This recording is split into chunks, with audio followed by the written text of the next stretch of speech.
Ayin Beis, Volume 1, we finished chapter 126, which is the end of Vayigash, like the end of the first section. And I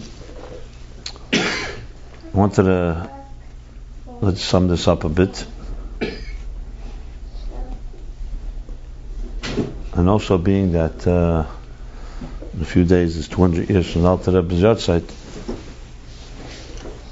maybe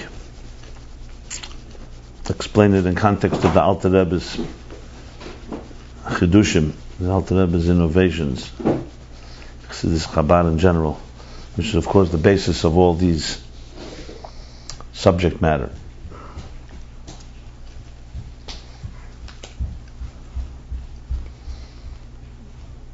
So always when you have many details, the best way to sort it all out, make some shtickle seder, some order, is to get back to the point of departure, which is what exactly is the dilemma that the Rebbe Rashab is trying to address. So when you go back to literally to the first Maimer, the first page, I'm referring now to Perek Aleph, B'shar Shekdimu. So when he begins to explain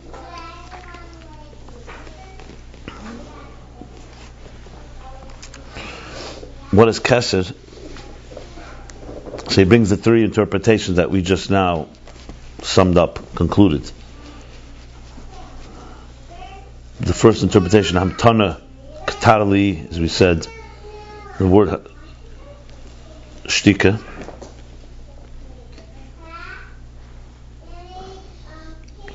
So if you look at the language in the beginning, he says Hakavana Shara Kavanas Erech Kes. He says Yesh Shapir Shemalosh Hamtana. Katarli Hamtana means to wait. Hakavana Al Tachshe B'Mokam Hazeh Klal. Don't think about this level at all. Omram Hamten Achis Pashet V'Oz Tuchlohavin. Wait till it extends, and then you'll be able to understand it. So the Rebbe Rashab is not using this quote here when we just finished Perek Kuf Chof Vav, but if you think about it, it's exactly what he just explained. Lost of love, you're talking about? Not lost of love, nothing. Wait till when? Wait till it's revealed. It's conceptual, it's not time. Oh, wait till this. It's not time.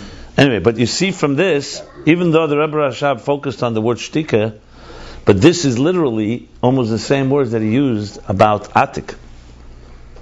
It's beyond us, removed, and you have to so-called wait. It has to be revealed through the energy, the Spashtus air that reveals it. So I think understanding the words from the beginning can help us understand what it says later. So that's number one. Al Tachsh Mokam Hazeh Klal Omram Hamten. Right, yeah. I know, but where does it say it? That's the words of the Pardes. Rizal Shene. Yeah, but until where? Until after the parentheses. Well, actually, it continues going. It's all this is the Pardes, but the parentheses is a beard of the Pardes. It says, "Came Pirush Hage'enim." That's all the Loshna Pardes. So the Pardes is saying, "Al Tachshav B'Mokam Hazeh." Remember, later we learned, or earlier, however you want to twist it, we kept using the Pardes to understand Sfiris Misper. If you remember, he said Misper, even though Misper what? It reveals the Bligvul. Even though spheres are not Misper. If you remember, I'm just referring to a bunch of different chapters now. I'm going to chapter 83 now. Chapter 83 says like this. Even though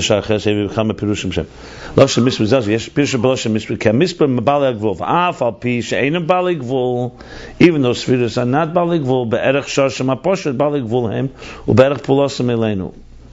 she explained at length. So if you start comparing all these words of the Pardes, what the Rebbe Rashab is really doing is actually an explanation in the Pardes. Here you have a level that you can't even talk about, and you have to wait until it speaks to you. Think of it like the Etzem and Nefesh that I spoke about. The things that are in the core soul, you cannot access. But they do speak to you through other levels. They come through other levels. Svira, on the other hand, is already a manifestation. Like he says, that even though it's Bli Gvul, even though spheres are higher, but compared to their Shairish, they're Gvul. Compared to this, like the root of them, beyond the spheres, So what you see here is like this. And then he adds the Rebbe Rashab, Bezeh Gam Kim Pirish Kesel Lashon Shtikra in Hamtenli V'doim V'ineh Shtikra Bezeh Lefi Shezor L'mayla Ma'yidiyah V'asaga, meaning it's beyond comprehension. Belum Picham El Daber Omnam Mashakos from what it says, but Hamten Achis Pashas moving the Makom Mokim Harizeh Scholas Dover Shim Zeh Pashas Vigili. If you think about it, it's exactly what he just said here, Yashlema, that it's not Etzem HaKesed. So even the highest level, the fact that you say Hamten is already saying it's in the Gedder, it's in the category that something's going to come from it. So essentially it's like this. If you make the map now, you'd have Atzmus. Then you have a dimension that is, let's call it Etzem HaKesed. That's the Lashon he's using here. That's even higher than Shtika. Then comes level 1, that you cannot access it, like he says here, Al Tachshav. You can't go there. There's nothing to go with. You have no tools to go there. But wait until it expresses itself. So that's already something. Literally, the word is Pashtus Vigili. That later he's going to use Etzem Eir is Pashtus Eir. Behind the Kesser. Haynu the Kesser Lashon Amtano Bamtani is based on Yon and Vuha Ikuf Mila Ayin Lakshev.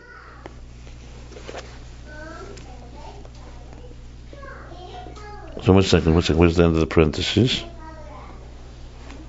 Oh, right here, okay. Ikuf and Tikva. And the camp is der Warten davon, wohin Tikva, Spashtus Al-Gili, so what is he saying here? In the first interpretation itself, there are two elements of Kesser. One is wait, Ikuf. You can't go there. So it's telling you, hold yourself back. What do we say? Ikuv is not repress, refrain from going there. And 2, there's a hope and wait for it to come. So it's interesting. This is basically, you can say, is how Ati goes into Arich. So there's a level that is beyond. You can't go there. Refrain yourself from going. Refrain. And secondly, but you can hope and wait that it to come. It's something like you say about Mashiach. Mashiach Baba has a chadas. But nevertheless, it's something that we can look forward to. So that's interpretation number 1, which now we're interpreting as being, what he's saying is being the higher level of Kesser.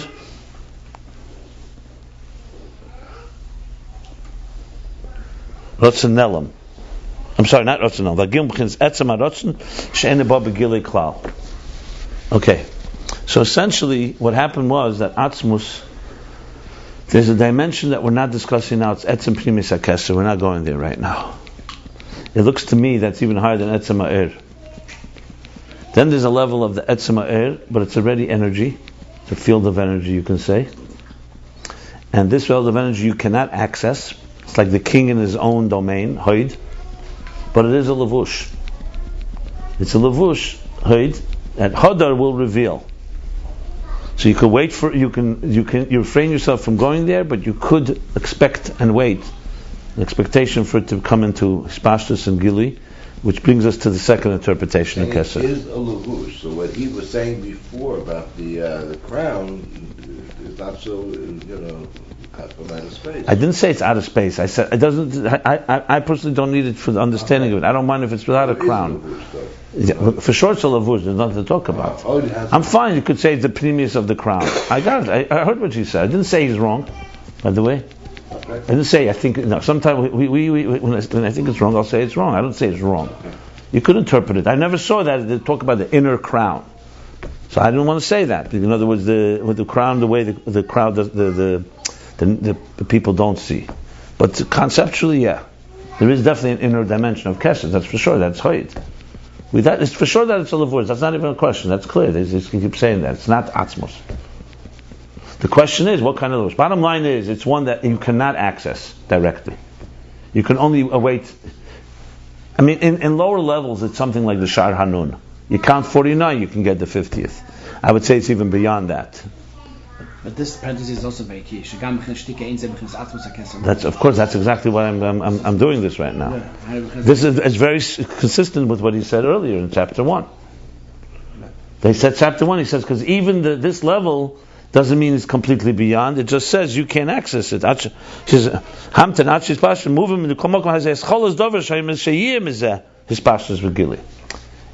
literally the same. Okay. Then comes level 2. So now we've established, which he did not say in this chapter Chavav, that there's 2 levels, which makes it a lot easier to relate to. I understand it now better. So you could almost say in this level of Hoid, what he's calling a Hoid, or we call Atik, or we call Etzem Harotz and Ha'anelam, all the different words. The question is if there's Behiras there. That's the question. You have to say there's a Sfira there because, first of all, it's Keser. But there's Primus Keser. The problem is, in Keser itself, there's a dimension of Keser that's definitely Sheirish HaNetzalim, is the beginning, the root of the spheres. And in that sense, there's spheres. Spheres St. Katz, or the Essa spheres Agnuzis. This level is probably beyond spheres. Because it's not revealed. Sphera means revealed. Behiras means a revelation. However you twist and turn it. So even this higher level, what we were just speaking about, even if you're waiting for it, and even if you're refraining, and it's like he says, the beginning, that's something, but bottom line, it is not yet boher. It's not yet shining. There is a levush. Isn't that Arich? No. Well, it depends which level of Arich. Maybe we could say that and then... No, for sure not. You can't say that because for sure, Estes is the lowest interpretation in Keser. That's for sure. I'm telling you, there's certain things I can tell you because you read it, you'll see that's clear. That's how the lower level of Keser is how Shir Atzmei B'Kayach, the Kayach HaGvul, the Eir HaGvul, that's the sphere Sagnuzis, which is the 10 spheres of Atzilus. That's the Midas and Malchus of Keser. Chachmas Tima is already, you're talking now, the second level. Keser, the way Malchus becomes Sherish for the Netzalim. That's what we're talking here. Right. But Chachmas Tima, which is the second level, is Sphere Sagnuzis. It is Sphere St. Katz. Oh, it is, like, yeah, that's what I'm saying. I thought that, okay. But right now, my question was whether level 1, Keser from the word Shtika, he's saying silence. In other words, not Etzem HaKeser. We're talking about Etzem HaEir, if you can call it. Probably you can't call it Behiras, because clearly, in the beginning of chapter 124, I just read it again, he says clearly, I'm going to just read it again, he says, the Lefia Pirid, the Sfira Lashon Sfira Zbud, had the Ikarin Zeh Shach Be'erin Sef HaBligvul, Shu B'chinas Gili Etzem, V'zeh was Inyan Sfira Shebe'erin Sef HaEir, B'chinas Ispashta Sa'er. He said, "Canal being in Heid v'Hadar, the Heidu Etzem Eir v'Hadar b'chinas Ispashtus Eir, so b'chinas Levush. Achu b'chinas Levush Eir shemegalas Etzem, the Fishagam Ispashtus b'chinas Gilei Etzem." Bottom line, he says, "Well, the Yesef b'chinas Ispashtus Sheikh Sham Inyan Sfiris," and because it's Ispashtus, you could say Sfiris. The Hainu b'chinas is Galos Eir Zein Sfiris. It's very, very clear there that the level of Keser where you're still refraining from revealing, and even if you're waiting it to reveal, is not revelation. So Svira Behiras begins in the next level, in this case Hadar, which is Arich, as he said. And that reveals the level 1. So let's put it this way, it creates Behiras in level 1 too. But the level of actual shining, the actual glow, the actual revelation is in level 2, not in level 1. It's something like saying... Go from a mile lamata or from a mata lamata? I'm going Mamayla Lamata here for sure. I'm going from the source. Mat Lamayla is a whole different. That's how you. Mat Lamayla, through Avodah, you can climb. You can go all the way into the Etzem too. But I don't want to go there because that's a different. That's because we just learned it in the Torah. First of all, you can get a matana through certain type of efforts. You can bypass levels and get there. Depends how you get it. Yeah, that's true. So what? I mean, but I don't want to go there because that's another discussion. Because you see throughout the Mamorim, he always talks that through tshuva you have a whole different track. Tshuva can jump. You can jump from Gili straight to Etzem. You don't even need to go through some of these levels. I mean, you always have to go through the levels, but I mean, you can go much quicker if you come through darkness. That's why I don't want to go because that's just going to confuse matters. That's like getting to the Etzem. But I'm talking here more the process of creation, how it came into being. Then, once you have the system, you can then talk about how you jump tracks, so to speak. But we're talking about the regular tracks, definitely work this way. That's where we're going right now. It keeps things simpler. Start again. Level 1. I think, again, it's important not to be mathematical, but I'm still trying to be precise with the levels here. I think it's critical to understand that, you see, let me give a little Havana here.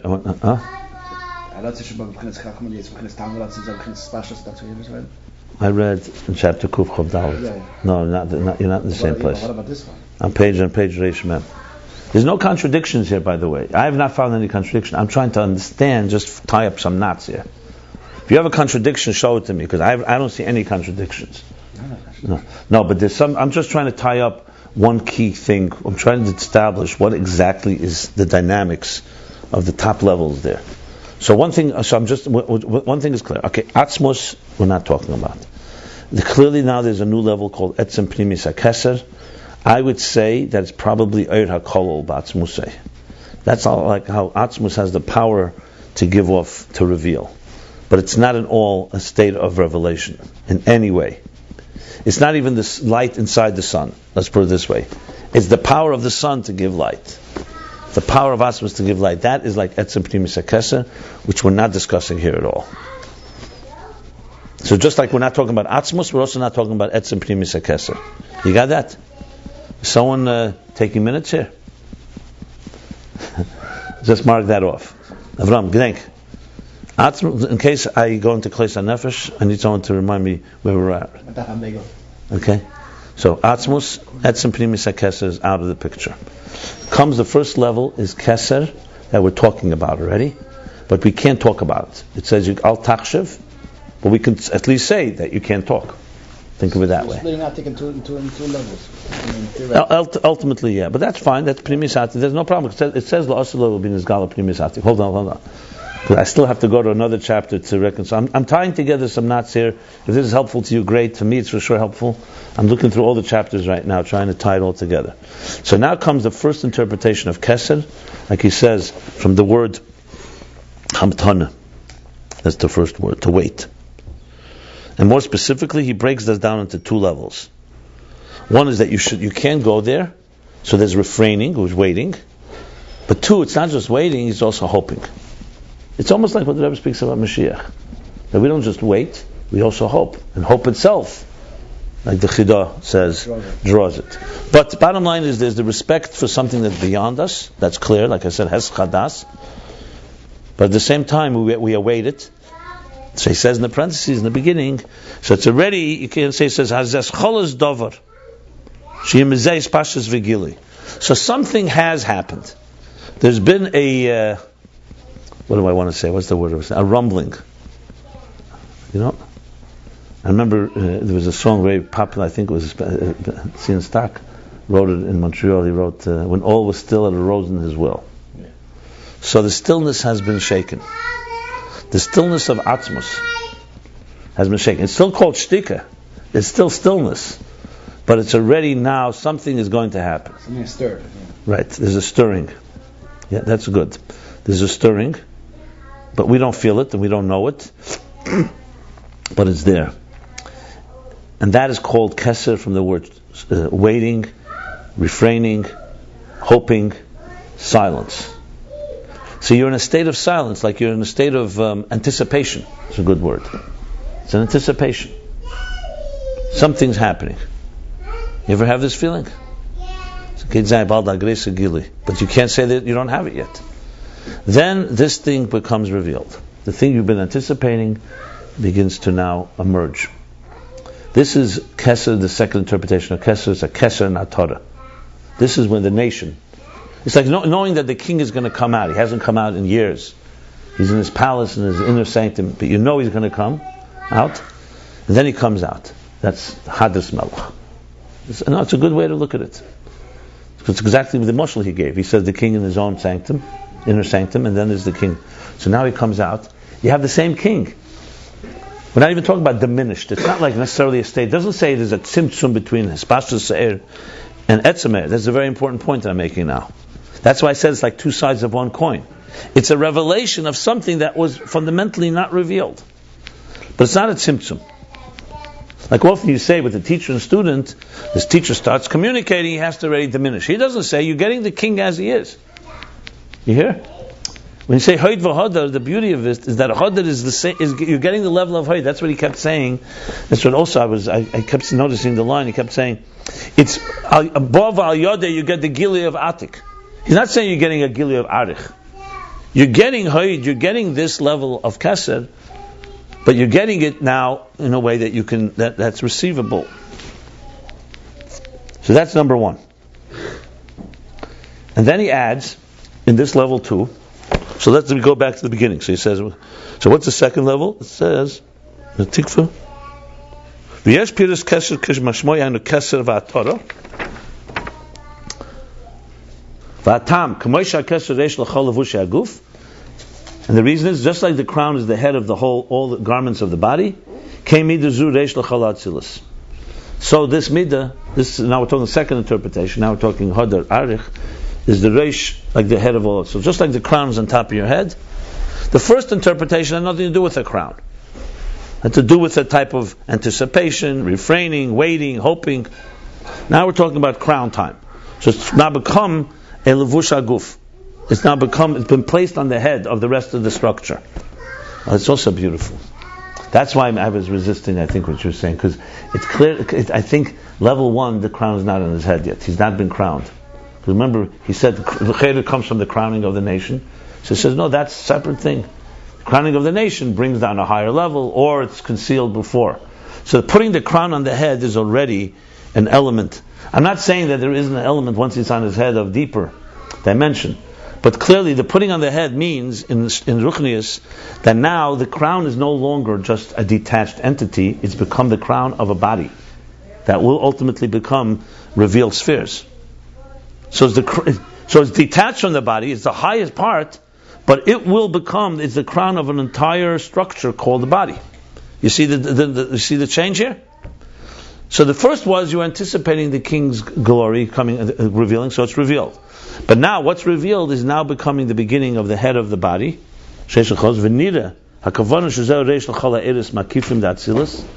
Wow. You really understand this much better when you know the end. He says, so Nira, he says, that the intention is that it's a reish, not to the pnimim, but to all the energies of makifim of Atzilus, who kamei levush harosh, shein reish levush haguf. So you could say, like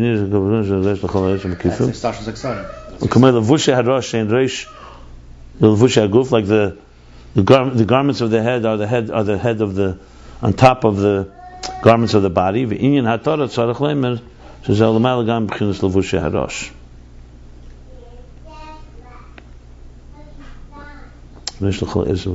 Oh, okay. And Torah is even above the Levushei Harash.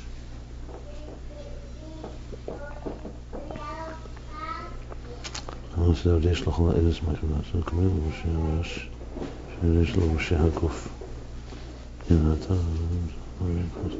a Levushi, it's on his head.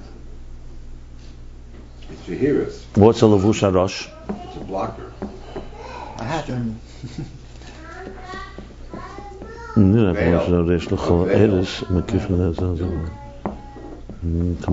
Yarmulke. Levushei Harash and reish levushei haguf.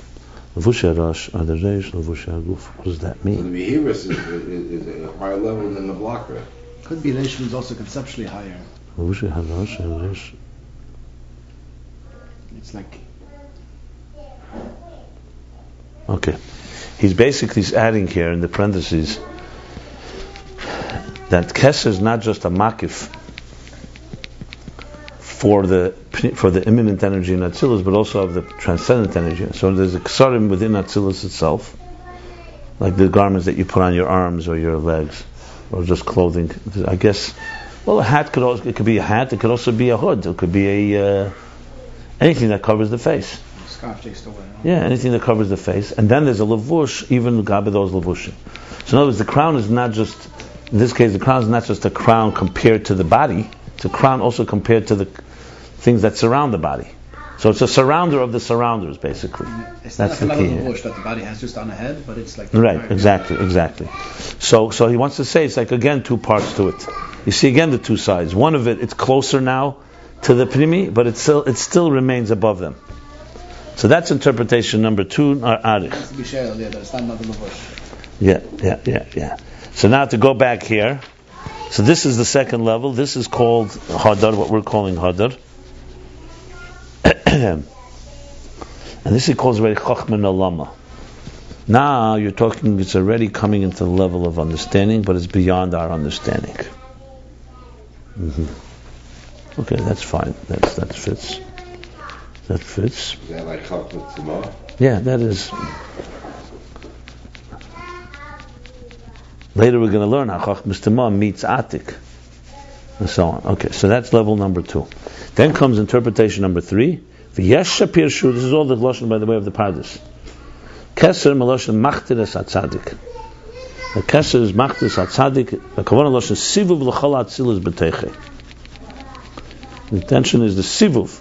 Now it's not just a crown on top, the highest. It actually is now surrounding all of Atzilus within it. V'nikra kein l'ramez al tarach amudei er.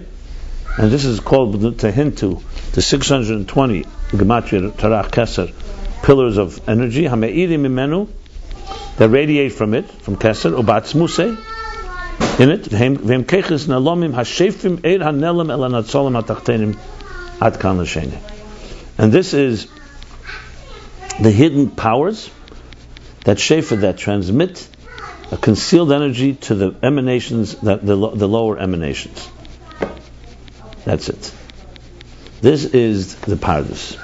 And what is it now? In our case, this is Tarach Amud E'er, Reish L'Mulachas Yishakra'echa Kriya V'Amshacha. This is already how Keser is envisioning the 10 spheres. This is how, so it's no longer just above and beyond. So the first stage was beyond revelation. Second stage was revelation, but it's a concealed revelation. Third stage now is the beginning of conscious revelation. Because from this Tarach will come, this is Ratzon Gali. This is already how the Kesra Torah begins Ratzon. By the way, it says here again, Makifi Arosh, Makifi Haguf. Here on Reish Mem Dal, you could see he brings here. Remember that parenthesis? Yeah. So the same thing, Makifi Arosh. There's a Makifi Arosh, Makifi Haguf, Gimel Reshenis, Rezayin Tachtenis.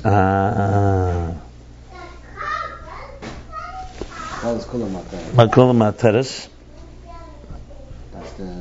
That's the Makiv, that's Makiv to all. Yeah. That's Makiv to all of them. It goes all through the state of Starships, not only in Atzilus, it goes everywhere.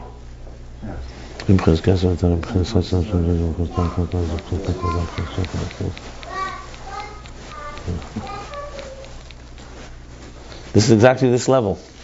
This is the Makiv that surrounds all the Makifim. Level 2. Yeah. And then there's the Keser Shebekesser that he calls Shtika B'chinas Aros Nams Nalgamish and Shtika L'Mal B'chinas Gili. V'miyesha calls up B'chinas Makal L'Shlam calls up B'chinas Etzim Pshitz V'miyesha calls up B'chinas Makal L'Shtalshlos. Yeah, that was back to 1. Okay, got it. Oh, this is a little clearer. Keser is not Etzim Pnimiyas HaKeser. It sounds like it's 2 levels in Atik, if you ask me. It's not Etzem Pnimiyas HaKeser, but it's Keser Shebekesser. Put it this way. There's one level here clearly that is beyond the beyond. That we're not accessing that quickly. It's like, I guess it's not even a state of... See, when I said it's a state of anticipation, it's about to be revealed. So it's right near the surface. Which one is that? The highest level. No, that's before Chochmah. That's Ratzon Hanelam. That's like what he calls Shtika. Then there's the revelation of that basically hidden revelation. There's beyond revelation, there's hidden revelation, and there's revealed revelation. But the hidden revelation is also called Shtika? That's... No. Even though the idea of shtik, be silent, that's how it arose in my will, but that's already arose in my will, and there's a reason for it, except you don't know the reason. It's a different level of silence. But the shtika that he's talking here is the higher level, where there's all you can do is stand in anticipation and waiting. Now, I want to refer you. Okay, then he begins in the beginning of the Hemshech. He continues. Va'inyan hu. 1 second. Then he starts. That's how the whole Hemshech starts. That keser is rotzen. What's rotzen? The actual rotzen that God desired existence is the first step.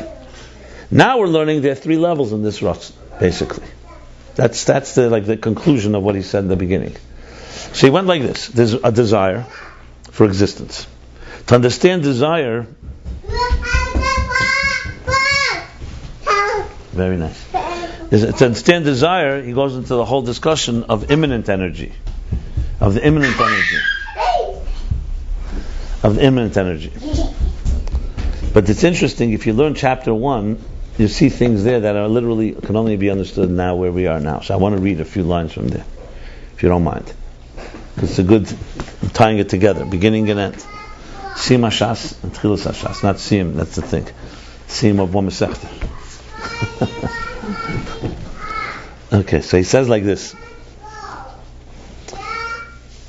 I'm going to read it quickly, if you don't mind. Chapter 1 I'm reading. If you want to go page Beis, you can follow. No doubt. Isn't these 3 lines crucial also? Which, Reishman Beis? Yeah. Let me see. Those are such. Let me see. What's the beginning of the line? How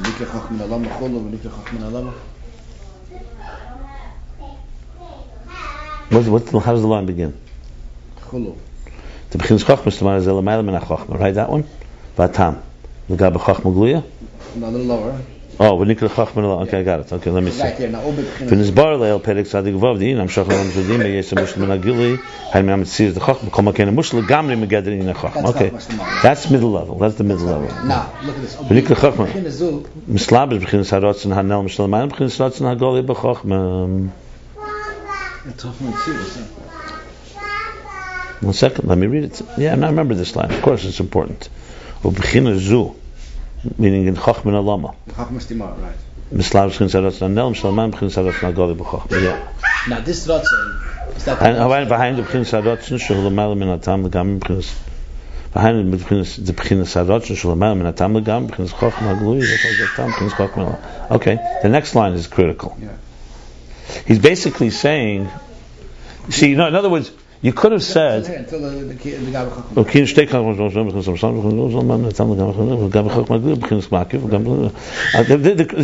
a critical line, absolutely, because this is interface time. This is exactly the Hold on, but 1 second, but there's a lot of, but let me just, you want to focus on this a moment, I will, no problem. If you jumped straight from, let's say, a mitzvah has no reason. God wants a mitzvah just fundamentally because He wants it. If there were no reasons given for a mitzvah, I think I mentioned this. Let's your argument say God said, go and do a mitzvah. Plant film, mezuzah, kashrus, go chop wood. It's all in the same category. There'll be no kalas chamuris, you said. There'd be no kalas chamuris, number 1. Unless God made examples like Kosov and just said this is kala chamura with no reason. I'm just going to qualify that. And more importantly, what would be missing is you have no jump from a structure like ours, which is a human mind that has some understanding of things. You basically have to surrender your understanding to Kabbalah Sel, period. Pure Kabbalah Sel. I'm just giving you, a nafkamina and aveda what it would be. So all you're doing is submitting to God's Ratzon. I'm not saying it's a bad thing. Yes, you're connecting to the Ratzon of the Ratzon. Yeah, hold on. That would be if there was no Chachmas Tima. If we jumped from Ratzon, Hanelam, the pure Ratzon. But God made something interesting. What He did was He created an unconscious mind. So it's a mind beyond our understanding. But you can't say it's beyond understanding, period. So in other words, He took the Ratzon of mitzvahs, and it's also God created the mind too. Remember, the mind is not a man-made creation. It's also created by God. But He created and said, even though I'm giving you a pure Ratzon of mine, I'm also giving you a reason for this Ratzon. You want to know the core, you want to cut to the core, it's still my Ratzon. Desire is the key drive. That's why Kabbalah Sel, and you have to do it. But I want it also to be understood by you, and that you can relate to it on your terms.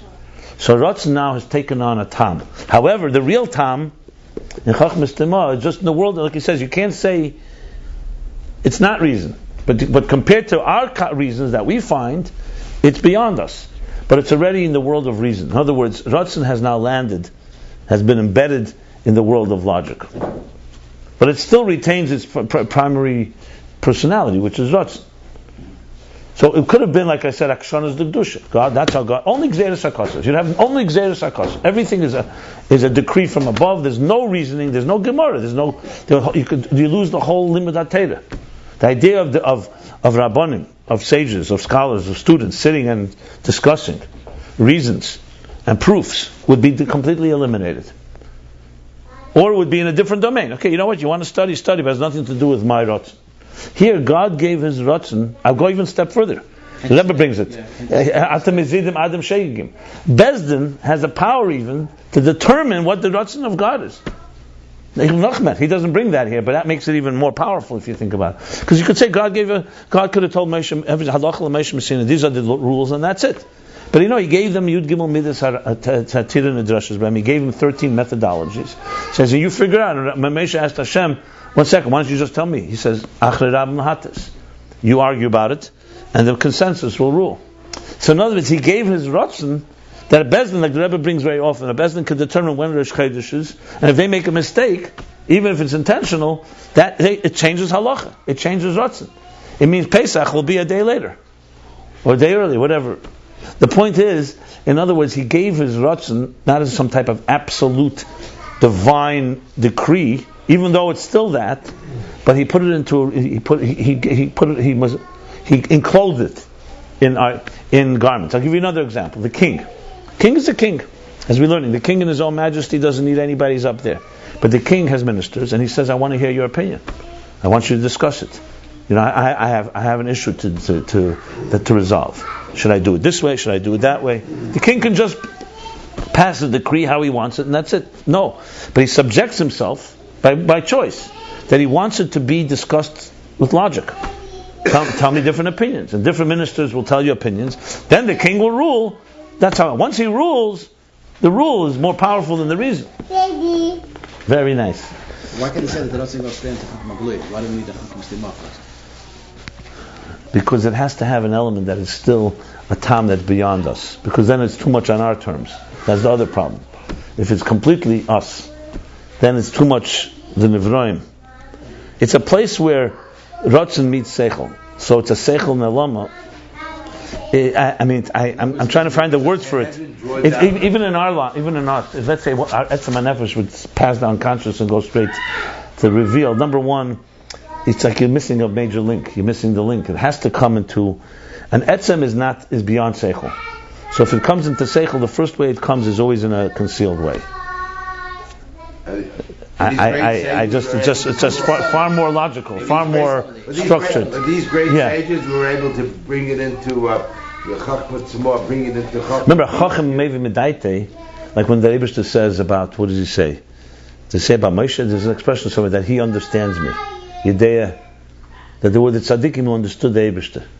So there is, it's basically, you can ask the same question the whole Seder Shtalshus. The gradations, the more gradation, as I said yesterday, the more rungs we have, the better it is, frankly. So I think, yeah.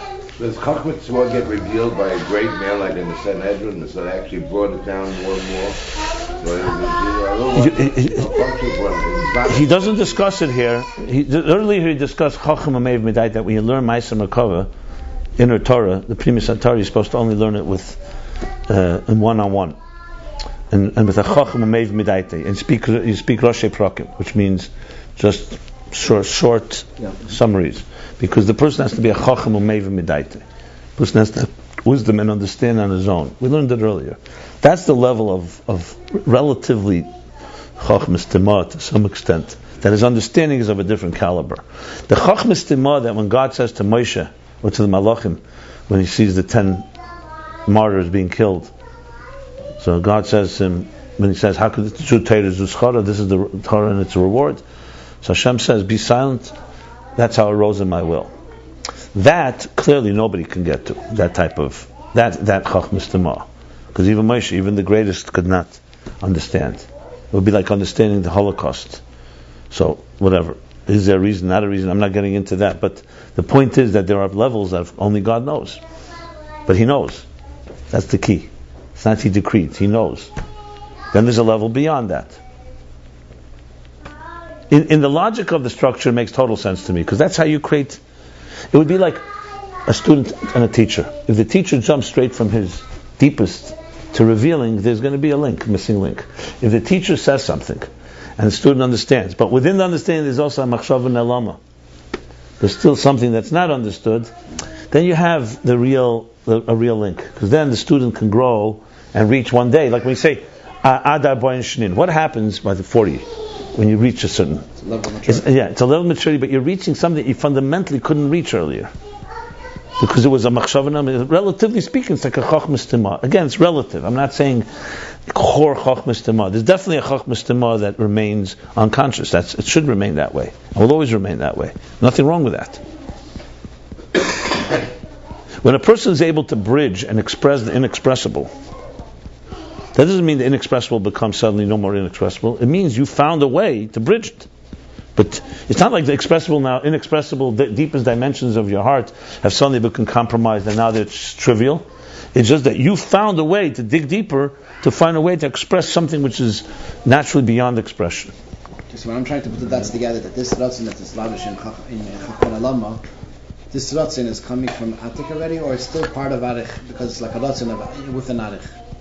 Could you say that Ratzin is with an Arich, like Arich has a partic? The problem I'm having is when you say an Atik Ratzin, as I said yesterday, you're not even aware of the Ratzin yourself. So yes, you could say what you're saying. You could say... Ratzin in Atik, it's a Malchus to Atik that becomes a Ratzin for... Well, no, but let's say this. Once Atzmus desired an existence, a world, that's what I was going to read now. I think you'll understand it from chapter 1. You'll see. Himamish talks about this. I'll just say what I'm going to say and let's we'll read it. Huh? You'll see, I'm telling you that, why am I going back here? Because first of all, the same Rebbe wrote both, and he knew this when he wrote this. As we didn't know this when he wrote this. We barely know this even after he wrote it, but definitely not before, if you know what I'm saying. But you read this, you'll get a lot of clarity. Like I see, even here levels, you see the things that we just read, Tamtana, all this he's not even saying here, but it's very clear. But I will tell you this, it goes like this. I have to go back again. Atzmus is beyond everything. But he wanted not to be beyond. He wanted to create an existence where things are not beyond everything. But in that existence itself, there's beyond and less beyond and more beyond. Is that clear? So it doesn't just jump. So we have an existence where you have constant, imminent, you're aware of something, then you're not aware of higher levels. Then you become aware of those levels, and you're not aware of higher levels. You climb. Relatively speaking, you can say every higher level is like a makif compared to a lower level. Then there are things that are more fundamental makifs, not just relative. Relative could also be, you didn't understand it today, but tomorrow you get it. So that's that. Then there's not just, it's nelam, relatively concealed, but it's fundamentally concealed. Even that's part of ishtalshlus. You go all the way up. You have the root of the immanent energy, that we know. You have a root of a blik vuldik energy that hovers above the gvul, which is more chokhmah tima. And then you have, hovering over that, is this silent place. But it's still an expression, well, let's say he puts at the beginning of an expression that's not yet expressed. Let's put it this way. But it will be. Let's speak now in the language of Ratzin. Atzmus doesn't need anything and therefore has no desire for anything. No Ratzin for it. Is it the silence that will be expressed? That's Atik? That's the third level, shtika, yeah. Not Etzem HaKesef. Right, but it's already in Atik somewhere in the lower. Yeah. But listen to what I'm going to say now. So Atzmus then desires, he wants existence. So therefore, his wanting existence, and wanting is beyond want, creates an entity called Ratzin. The entity called desire. That's created. Or that's a defined entity. Now, in that itself, there's a desire before you can even call it desire. Even in himself, there's not aware of it. That means he's not aware because he's not aware of things. It's because he's beyond awareness. But it's there already. It's like you're born with a desire to have a home one day. Then comes a state where you become more actively aware of only you know it. And then comes a ratzon where everybody becomes to know it. Okay? So I want to read this, because here he talks about the state of how Atzma's desires a desire, basically. You follow? So what you're saying is correct. It goes like this. So this embedded desire that you had since you were born, and then comes the age where you reach and you say, I want to build a home for myself. What's happening is the Ratzon that was shtika, that was hamtona, all those levels, is now becoming revealed to you. Yeah, so it is that Ratzon is now being mislabish, and is being mislabish in the tam. It's becoming revealed in the unconscious. Yeah. At least in the unconscious, right. Which is like a gili la'atzmeh, yeah. Shtika can't be the Eibishter's machshava, where it's only revealed to himself. Revealed in the unconscious. No, because you need a level that's in the world of gili, that's not gili, basically. You always say Chacham is the unconscious. I don't know, because unconscious, the person is not really aware of it yet. Because we don't know, but the unconscious level, it's conscious to him. So if you're in the unconscious level, it would be revealed to you. And then you're revealing it to someone else. Unconscious, think of it machshava, in that sense. I don't mean I use unconscious because fundamentally it's more of an unconscious level compared to Atzilus. From us, level you would know about it. Yeah, exactly. And there's a level that if you were there, you wouldn't even know, because knowing is not necessarily a mile there. Awareness is not. There's an expression. I'm going to read now inside. I think it'll be a lot clearer. There's an expression I found from the Mittler Rebbe. This goes back to when we learned. If you remember Baruch Sh'amar, so it was a level before Gili. I'm referring to. Let me see what I'm referring to here. It's a very interesting expression. He says. I'm reading chapter Ayin. So he says like this: Shubchinis yiridis v'ashpolas atzmei leida masha b'ritzeineh. That in the etzem there's a level where he goes down to know what it is in his ratzon. So it's almost like his taka baraisa bara alma. You could say, what do you mean taka baraisa? The Eibush has to look in his Torah to create a world. He wrote the Torah. He created the world. Why does he have to look in the Torah? Because he wants to have a relationship with us. So he himself binds himself. Yes, there's a level of Torah that the way before the Eibush before you have to look. Then his looking itself is the chazrei madrega. It's like hashkifim mein kotzecha. In other words, when you say erdana, what Eibush has to come down? It means in the structure of existence, he wants to have a level of revelation that we should relate to. That I'm now coming closer to you. I'm always there, but that's beyond you. In other words, in our world itself, he wants to have higher and lower. Exactly. What does that mean? It means in our existence, where there's a Hasinai and there's a Yerida and there's Aliyah and there's higher and there's lower, even there, he's coming closer to us.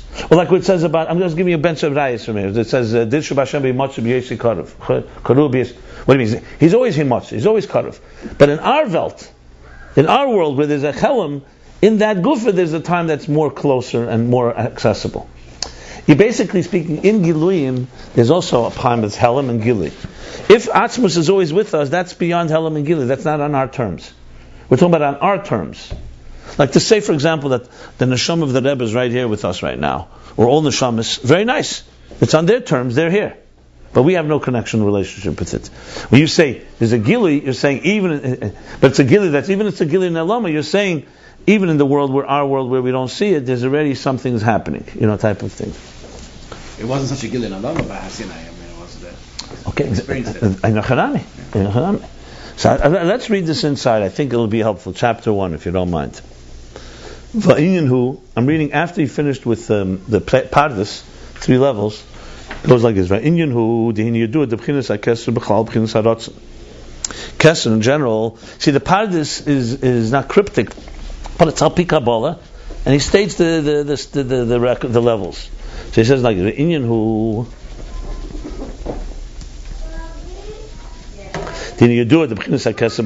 Keser in general is the level of desire. Keser Atzilus is the desire to emanate the world of Atzilus. The same thing Keser Bria. It wants the desires the world of Bria. They are what's called the level of Ksarim HaPratim, the detailed Ksarim.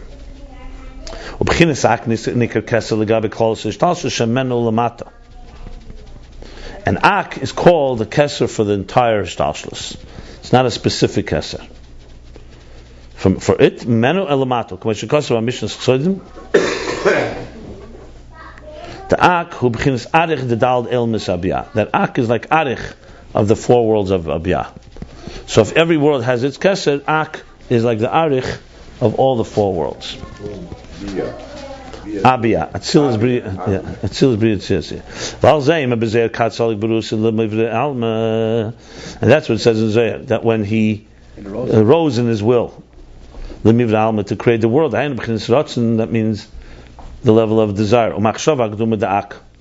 And the primordial thought of Ak, of Adam Kadmon, K'moshe Kosev Meitz Chaim. That's all lower than the Tzimtzum. Yeah, that's fine. When it arose as well, the first time it was already lower than the Tzimtzum?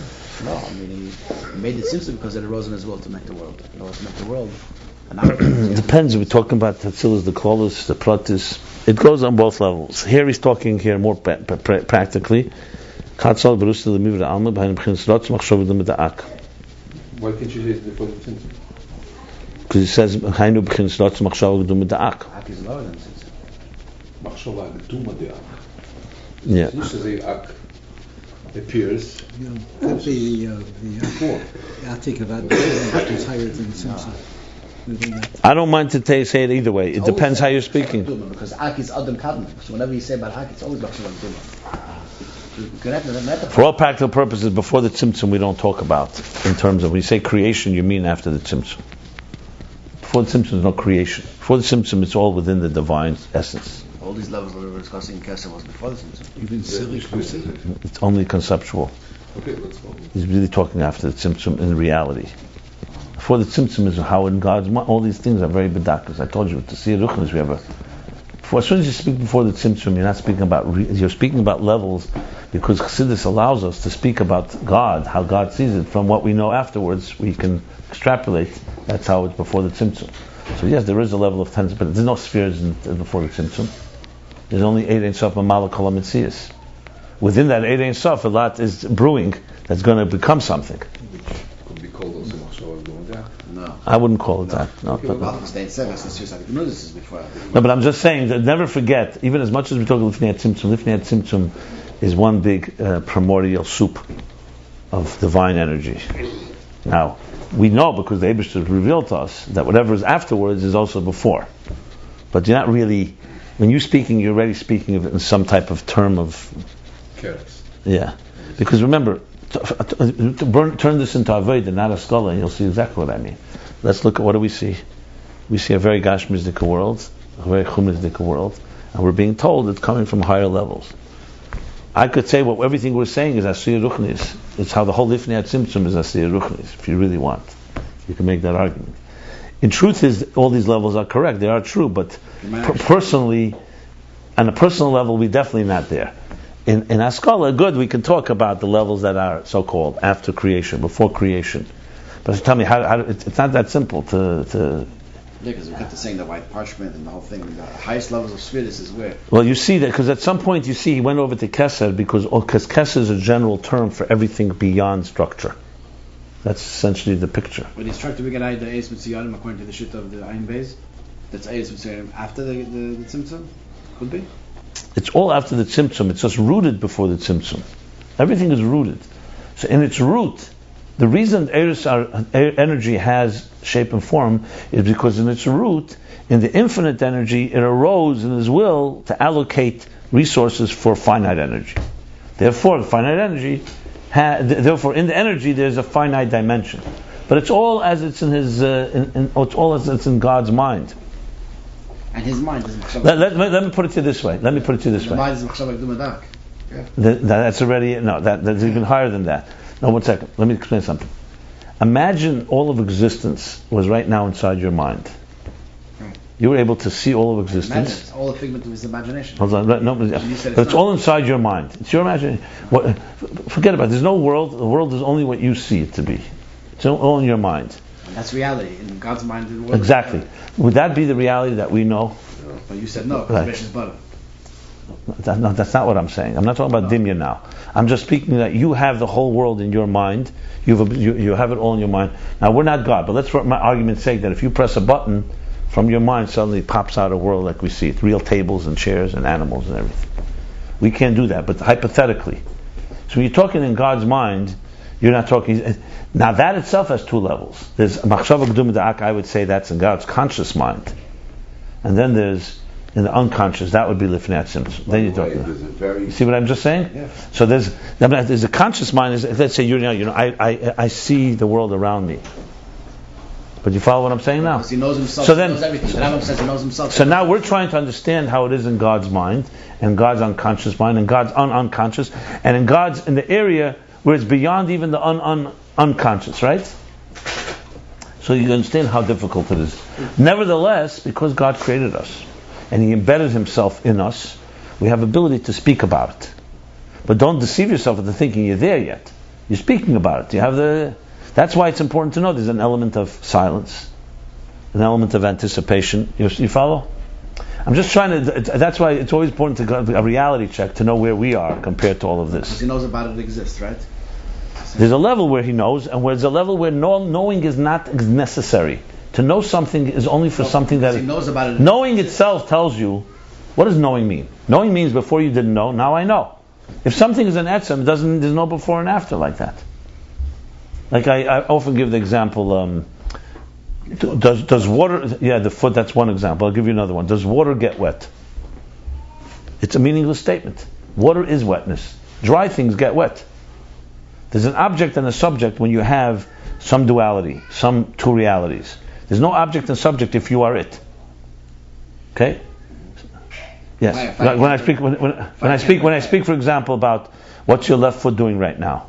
So when you start thinking, it's doing. You know what it's doing. But second before, it wasn't less existent when you weren't aware of it. Awareness is not necessary. I know we live in a world where we think knowing something and awareness is like a big gift. But if you go from a chassidische point of view, from the etzem, actually awareness is a sign that you're a step below, not a step above. Let's put it this way: relative to blindness and ignorance, awareness is a very nice virtue. But relative to etzem, awareness is a lower level. You understand? Because etzem is just it; it doesn't need to be aware of itself. Self-consciousness, or consciousness in general, Adam and Chava did not have consciousness of themselves. They were just what they were. You ask anyone when they're in the zone and they're really doing something completely immersed, they're not even aware that they're doing it. As soon as you become aware that you're breathing, or you become aware of something, it's a sign that there's something wrong. What does health feel like? As soon as you can describe it, you're in trouble. Health shouldn't feel like anything. It should just feel plain. It should feel seamless. Real experiences are completely seamless, even from you being aware of it. If you can watch it, you're already not there. That's the bottom line. Colorless color. Yeah. In biology, there's a very good muscle. Before the body makes antibodies, in the brain there's a template, which is a neurological. It's either postulated, or I don't know how people found out about it. It just makes a flash of what the actual body has to start making antibodies. It's a template. It doesn't exist, but it exists, and that could be like before the Tzimtzum. Always remember the words of the Eitz Chaim. The Eitz Chaim says there was a Tzimtzum for a reason, because Ein Sof Mamala Kol HaMetzias. Everything is completely consumed in a divine presence. Now, in that presence, there are things brewing, as I said, but there's no levels there. You can't talk about levels. It's all within the God's energy, so to speak. But that too is with a logic. It's not just plain, just popped out. The logic is what we're discussing, the levels. So the truth is, the levels are easier to talk about in the worlds of Keser and Atzilus, because they're actually, spiritually speaking, there's gradations. Lifnei Tzimtzum, there's no gradations. There's also in that sense. So we can talk about it because we know ourselves. Yeah. It's true. It's all after the Tzimtzum. Yeah. So look, it goes like this. The physical existence, as we know it, is the tip of the iceberg. It's the outer expression. The blueprint, the way it's in the mind of God, is the world of Atzilus and Keser, and all the way to the Machshava Geduma Da'ak. That's where the whole picture is, like one big blueprint. You know, Atzilus is the world that we usually speak about as being the perfect world. It's essentially the perfect archetype of everything that will be in existence. That's what it comes down to be. The spiritual dimension. So if you want perfect love, Atzilus. Perfect chesed of Atzilus. Perfect gvura, discipline is gvura of Atzilus. Perfect wisdom, chachma of Atzilus. After that, it begins to get the distortions of an existence like ours, which means it's not perfect any longer, all the way to the point that it can be not just imperfect, it could be distorted.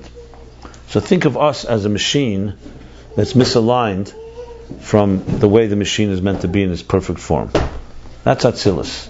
The way it's in Lifnei Tzimtzum, that's how God envisions the whole thing. That's where the whole plan is taking place. But in the plan itself, you have to remember it's all relative. You could speak about Ak as a very nice place of where the engine room is. You don't even need to go before the Tzimtzum. As a matter of fact, when you read the Eitz Chaim in some places, it'll say we never talk before the Tzimtzum. Everything is after the Tzimtzum. Even if you talk before the Tzimtzum, you're talking how it's manifesting after. But that's, I think to understand this, it requires really being very honest in your own understanding of spirituality. As I said, most people cannot even go beyond one step of spirituality. What do I mean by that? Most people can relate to that fire is a physical incarnation or a physical transmutation of gevura. And water is a physical incarnation of chesed. Most people can realize that in a human tear, there's more than just a tear, that an emotion has expressed itself in some way, or that a smile is a physical contortion that expresses a sense of contentment. Everybody could understand that. Just like most people could also understand today how energy can be turned into matter, and matter can be turned into energy. You can take a piece of wood and light a fire, a wick, that will feed fuel, a flame. You can even understand the other way around, how energy can turn into matter. For example, the classic that everybody knows is you take a gas, can become a liquid, and a liquid can become ice. Take water, you heat it, it turns into gas, and you freeze it, it turns into ice. So the idea that a reality can have different so-called stages, or states rather, is something we can relate to. Now add one more state, that behind the objects of this world lay elements, and behind the elements lay molecules, and behind the molecules lay atoms, and behind the atoms are subatomic particles, and they're all components within components, similar to us. My hands, my arms, my legs, my body, within it there's muscles and tissue and nerves and blood vessels and so on.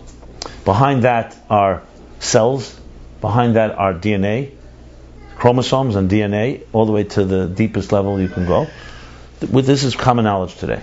Even though we don't see the invisible, but we know that it's the building blocks of what the visible. Very clear.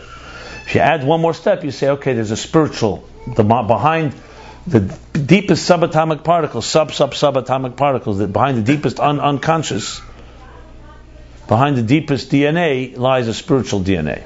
Also, that's called Chachma through Malchus.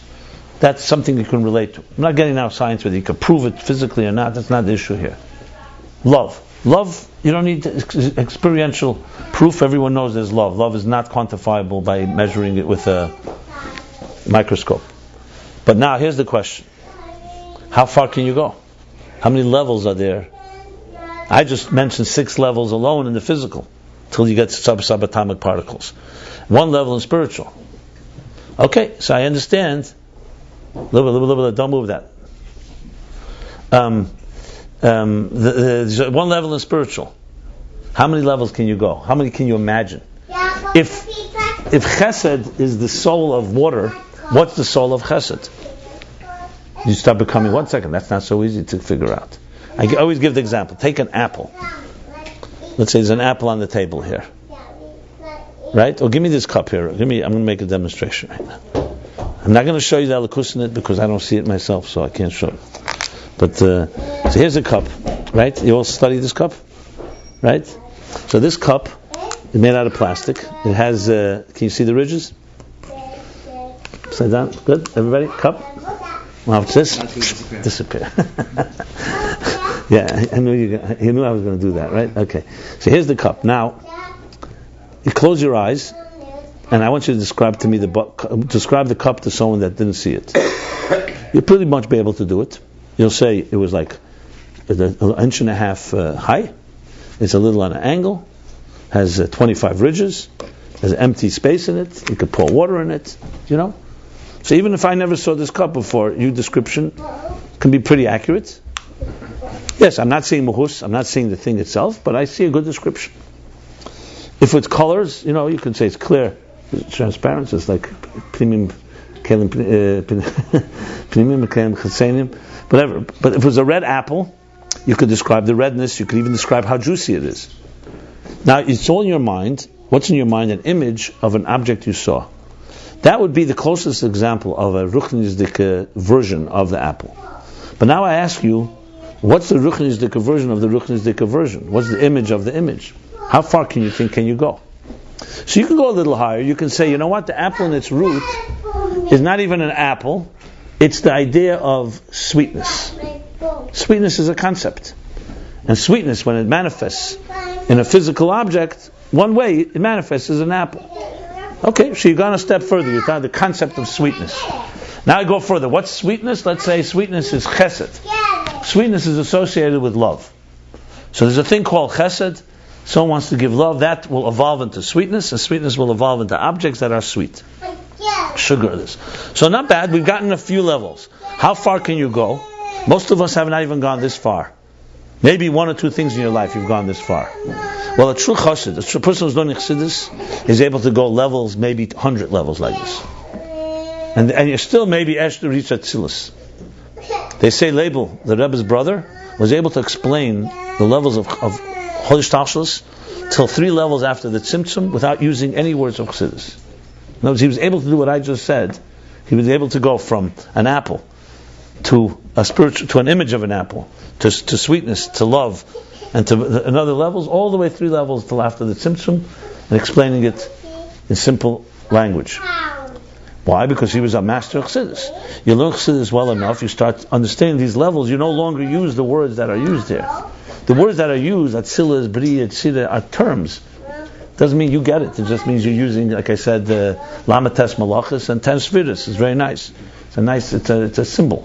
But when you really start understanding it, when you speak about Atzilus, you speak about it in a different way than you speak about Bria.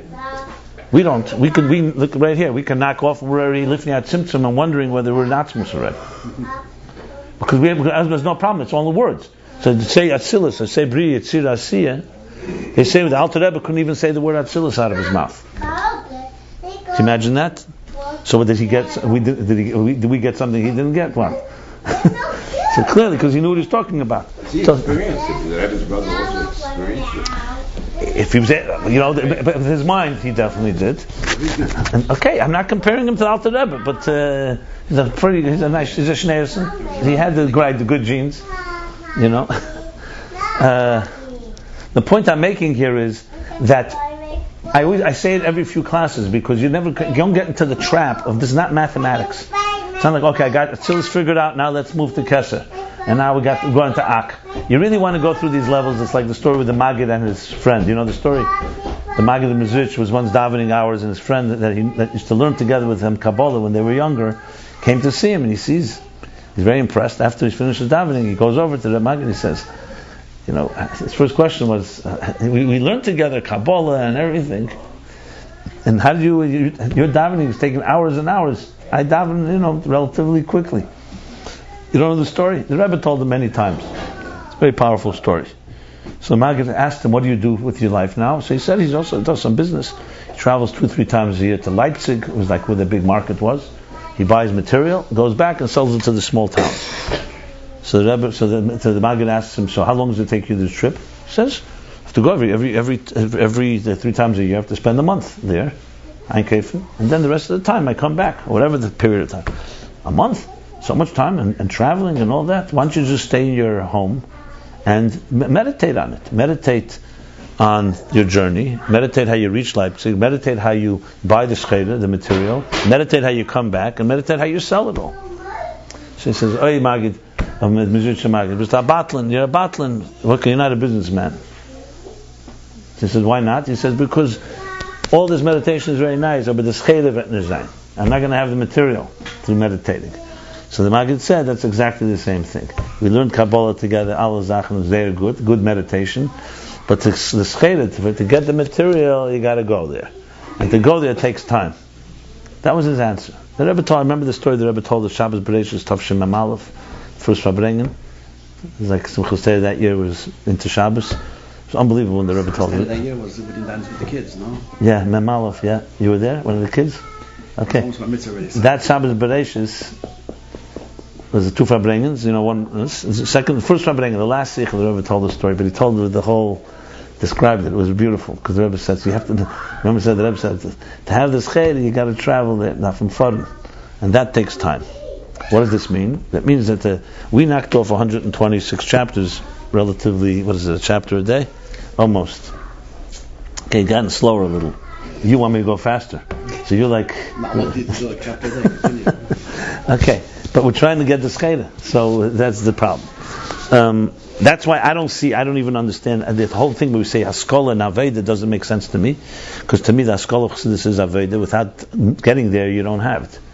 You could figure out. It's very stimulating intellectually, but it's still not. That's why I'm saying what I'm saying. You talk about Ak and so on and so forth. So this would be a whole other. I don't think we could finish a chapter in a lifetime, frankly, if we try to get the material. So it's true, we got to balance the two, but to get the material, you really have to literally extrapolate, like I just said. What do you mean Atzilus? Figure out what Ruchnius is first, and then go from there to the next level, to the next level, to the next level. I guess that's what davening really is. It's supposed to be a four-rung journey, 4 levels. The 4 rungs of the Sulam, of Yaakov's ladder, and each level is not just you climbing another level. Each level you're going to another spiritual state, and another more sublime state than the previous state. So I have no doubt. I mean, look, at the end of the day, Chassidus was revealed to us as a taste of what's coming in the future. This is not of our time. This is a teaching not of our time. So when you learn it like in our time, like it's just another subject matter, it's really almost like, I would say it's almost defiling the nature of what it really is. The Alter Rebbe, as I said, next week will be 200 years of Yortzeit. I mean, the Giluim the Alter Rebbe revealed, and how Ayin Beis develops it, is of a different level, absolutely. Now it's a blessing that we were given a taste of something to come. But the truth is, this is Mashiach. This is Torah of Mashiach. This is a Torah of the future. Because someone will say, "What do you mean travel, get the material?" The Maggid could do that. The rest of us, we can learn it. Why are we learning it if we can't go there? So we're told we'll go there when Mashiach comes. But more, we're told also, when you know it now, then when that happens, it will be the aha. You'll know. You'll have the tools. If you don't learn it now, you won't even know what you're talking about. You're never going to go on a journey if you don't know what the journey is like. So we learn it to take the journey as much as possible. I guess those of us that could take it deeper must do that even now, because we are learning this. So it's not like to feel depressed or to feel down by the fact that we can't take the journey completely, but at least knowing that it's a journey and knowing that these levels are truly different and higher and higher and higher. I think that's the first big step, important step, critical step. The Alter Rebbe also said, when they asked him, and he said, learning Chassidus, what is the accomplishment? So he said something interesting. He said that the pasuk says, when Mashiach comes, God will remove the heart of stone, and I'll give you a heart of flesh. So we have a heart of stone, and God replaces it with a heart of flesh. You know what? We have a heart of stone. Our heart is materialistic and doesn't respond to the spiritual easily. So the Alter Rebbe asked the question, why doesn't it say, I'll remove from you the heart, the stone of the mind of your stone, right? Your stone, your mind of stone, and replace it with a mind of flesh. So Alter Rebbe answered, that was God gave us, and this is the essence of Chabad Chassidus. God gave us a mind, because even today, even in Golus, even when your heart is of stone, your mind is not of stone. You have the power, without God's help, to make your mind of stone a mind of flesh. So you don't need God's power there. You can do that.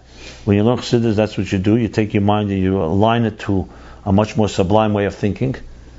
And that sets the stage that when the day comes, that the stone of heart will also be, the heart of stone will also be removed.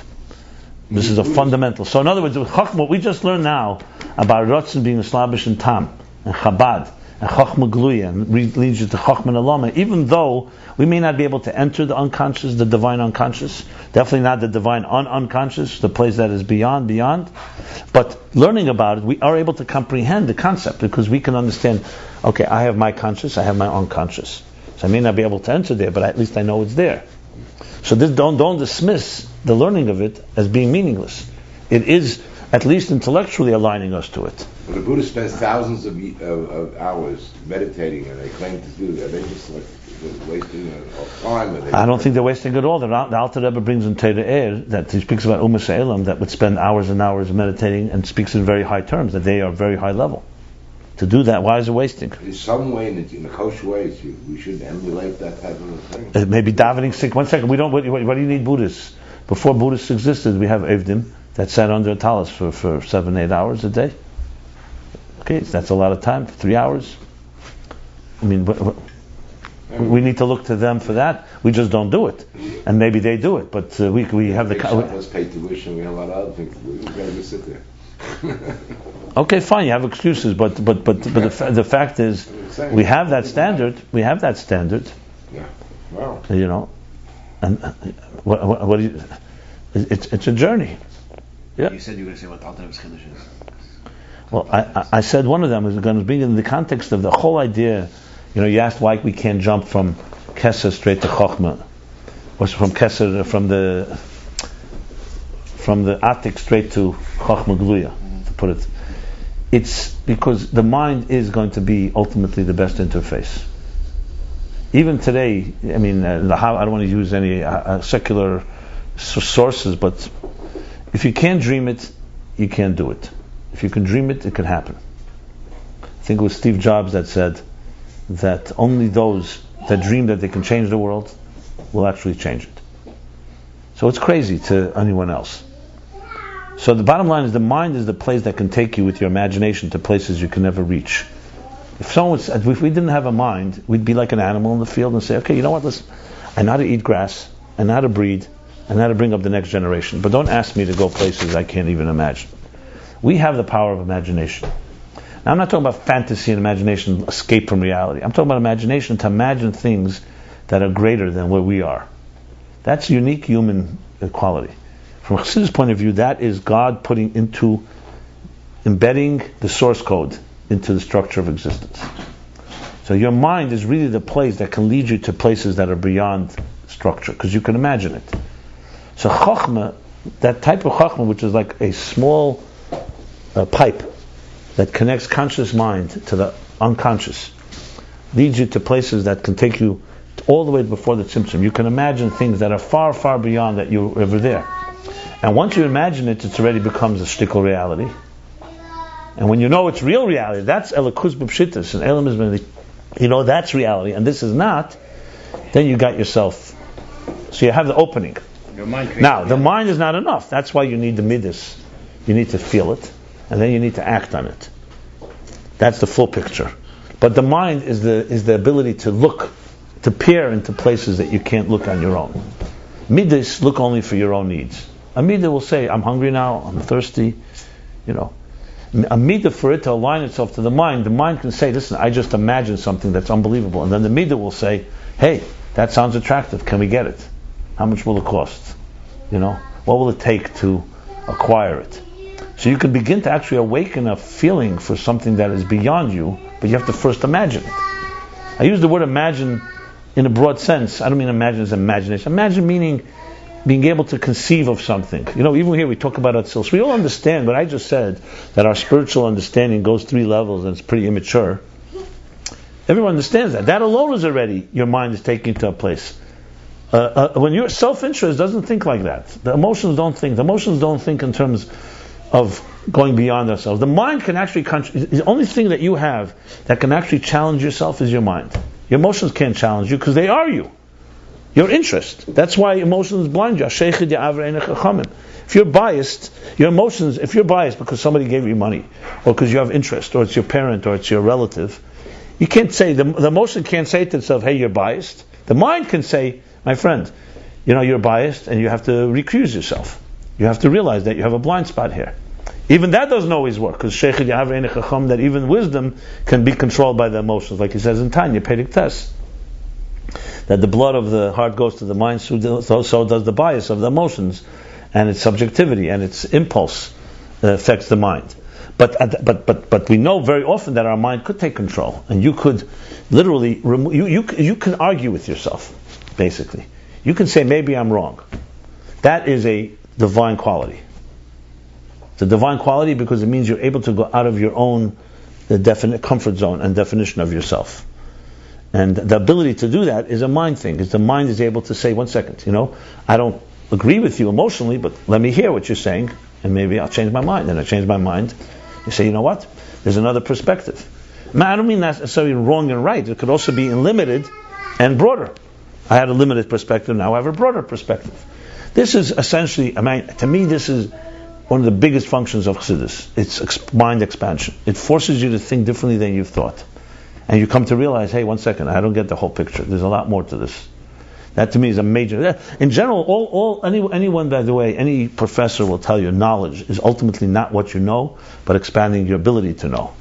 It's not about, there's also knowing medicine, science, physics, whatever it may be. But real knowledge is the ability that your mind goes to places it didn't go to before. Now, most of us stop growing in that context at some point. Not because we have to stop, because we just become survivors. You become dealing with daily survival, so that becomes the driving force. But we all know the mind can go places like that when it's stimulated, when it's provoked. Usually stimulation, provocation, things like that get the person going like that. So let's read. I was going to read. We're investing 3 or 4 hours a day learning Chassidus, and we invest an hour or two only davening. What's the proportion? I guess Mashbi has to tell you. How do you figure this out? Well, depends whether you have a job or not. It's also a factor. You don't need a job? No, because if you don't have a job and you have worried about parnas all day, it's going to take its toll. It's going to wear you down. If you're talking about a person that has the freedom to do that, it is an individual case by case. I can't really answer for it. Everybody's got their situation. I don't think it's very admirable. A person can sit in Chassidus all day and daven all day. I don't think necessarily that is the role of every person on earth, because there's an element of also implementing it in life. Whether it's family or other ways. The Rebbe made it clear, you just can't take care of yourself only, even spiritually. But I think it's case by case. I don't think this is a matter of quantity, it's a matter of quality. You can learn Hafar Chassidus and reach places, other guys are learning 7 hours and they're just repeating words and it's mathematical equations. It all comes down to Adaita Denafshe, it all comes down to is it personally relevant? If it's personally relevant, even 15 minutes of it is a very powerful experience. So I think it's teaching people how to apply it that way, and then whatever time one can do. I don't think it's quantity. Obviously when you start really liking it, you want it more and more. But I think ultimately, to me that's the challenge, is mostly applying it. How do you apply it to your life? Because you want a person who's learning it not just to become a more refined mind, you want them to become a more refined human being. And that doesn't happen, that becomes disturbing. And I'm not saying the level of refinement when God will remove the heart of stone, but definitely something. It has to have that element. Simple. The same person learning Chassidus properly, and then goes back to the same pettiness and lashon haras and ridiculous shtusim, something's fundamentally missing. I can't see it being possible. To me, the only conclusion I have then is they didn't learn it. They learned the mathematics. I'm not saying they don't know all the levels of kesser and where the connections are made, but that's like a surgeon that does surgery and goes back to his whatever he's doing. So what? So he knows the mechanics. That's meaningless in this context. Look, the whole adamance of the Rebbe Rashab in Kuntres Eitz HaChaim, when he talks about why he's establishing a Teres Simchat Mimim, he says we don't need another yeshiva to learn Nigla. There's plenty of good yeshivas. He says he wants a yeshiva that will transform people.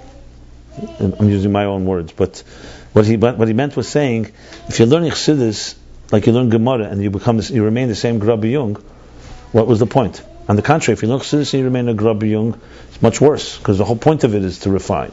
There you could say, you're learning Gemara, good, it's God's wisdom, but the bottom line is you're learning to know halachas, so you become a Rav, which is itself also obscene, a rabbi that is not refined, a novel, Bereshus HaTeira, a novel, so on. But Chassidus, if you're a novel, Bereshus HaChassidus, that's far, far more what I would call mutiny.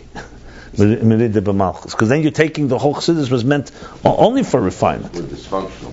Yeah. So the only answer is that people don't really learn it. That's why you could have what we have, and I don't want to be critical of anybody, but we have. You could have a Chassidish community, and just as unrefined as anyone is.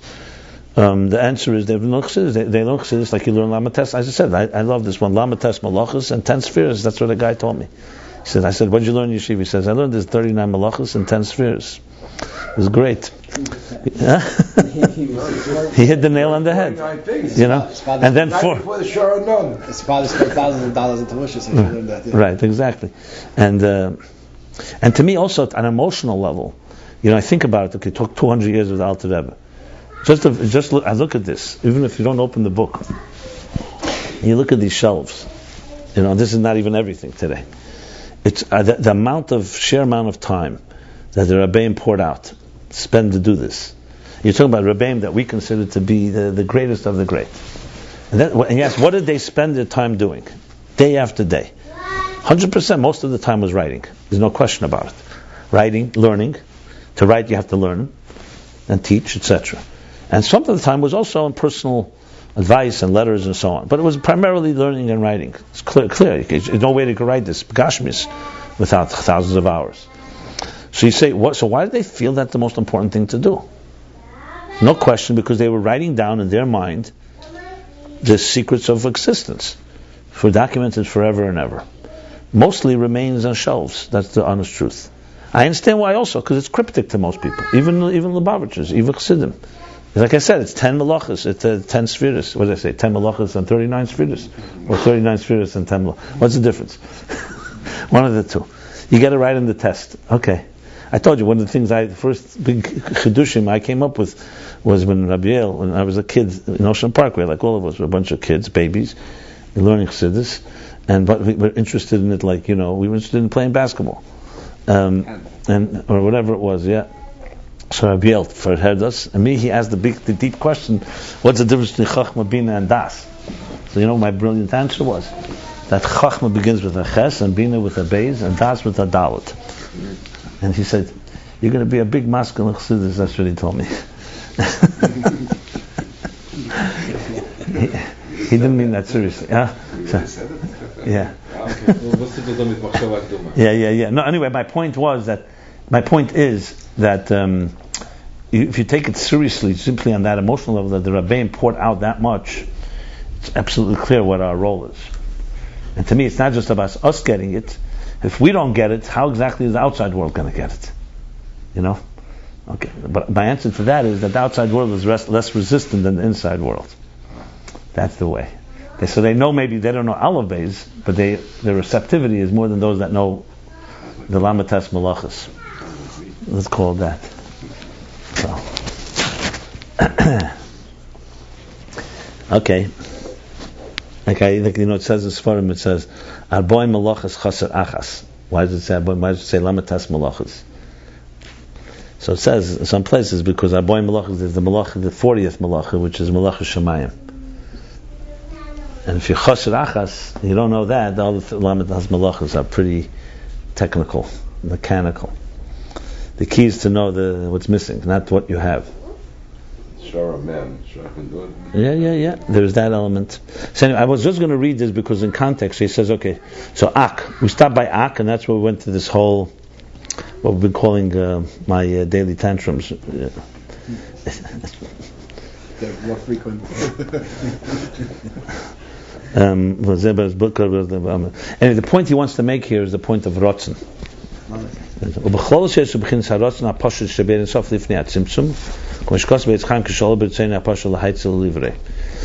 So we have now the desires for each particular world. We have the general desire of Ak, which is like Arich, and then even more general, the Rotzen Poshet. This is key. Because this Ratzon that we're talking now is going to be the three levels that we're learning. See how mamish this is the beginning.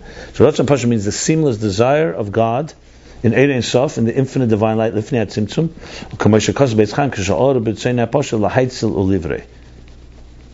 so you see, by the Zohar it said, Kat Solik B'Ru'usa Limivra Alma.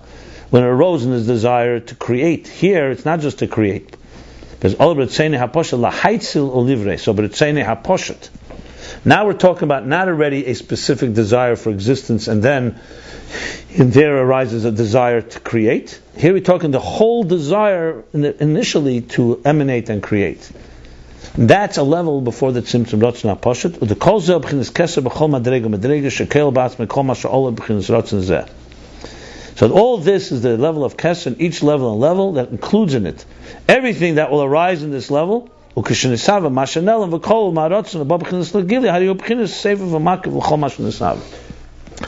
now he's adding something. So desire has another element. The first thing desire is, it's the root of anything. I desire a home. I desire 50 homes. I desire a world. I desire all of existence. These are all desires. And then after he desires it, he says, once it creates, once it comes into being, what was concealed and included in your Ratzon, where does the Ratzon remain now? Does desire disappear? No, the desire remains hovering over the thing it desired. Now, this may not be so exact in the human desire. For example, if I desire ice cream, once I eat it, my desire is gone. The Ratzon is gone until I have it again. But here we're talking about a fundamental desire in a lakus. So this desire, that reason he wants, remember, eating ice cream is he wants existence is what creates existence. So if his desire disappears, existence will disappear. Which is why Rosh Hashanah, we need to reawaken the desire. The pnimius desire, not the chutzenis. So bottom line is, desire remains hovering. Because it's not the structure of existence, it's what's willing the structure. This is going to be the key to Makif. That's why he calls it Makif. Like Kesed Atzilus, what is Kesed Atzilus? The desire for a world called Atzilus. So it encompasses all the 10 spheres of Atzilus. And when it emanates Atzilus, so then the Kesed, Seviv, it surrounds and encompasses